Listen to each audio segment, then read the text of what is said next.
জুলাইয়ের আন্দোলনে 734 জন নেতাকর্মী নিহত হয়েছেন। আমরা এই 734 জনের নামে আজকে আমরা 734টি গাছ লাগিয়ে তাদের রুহের মাগফিরাত কামনা করছি এবং আমরা উদ্যোগ নিয়েছি তারেক রহমানের নির্দেশ, বাঁচাতে হলে দেশ, লাগাতে হবে গাছ। আমরা গাছ লাগাবো, সবুজ বিপ্লব ঘটাবো এবং এর ধারাবাহিকতায় আমাদের এই গাছ লাগানো চলমান থাকবে জুলাইয়ের শহীদদের উদ্দেশ্যে। রহমানের নির্দেশ, লাগাও গাছ বাঁচাও দেশ, লাগাও গাছ বাঁচাও দেশ, রহমানের নির্দেশ।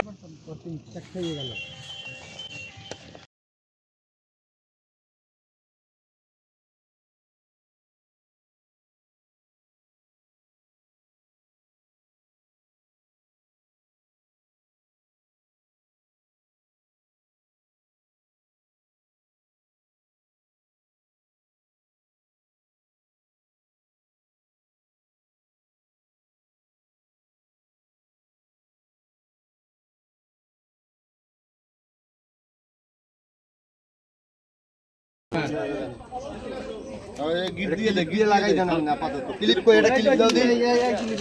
পরে আপডাল আল্লাহ বান্দুক না, একটু বান্দুক। হ্যাঁ বান্দুক।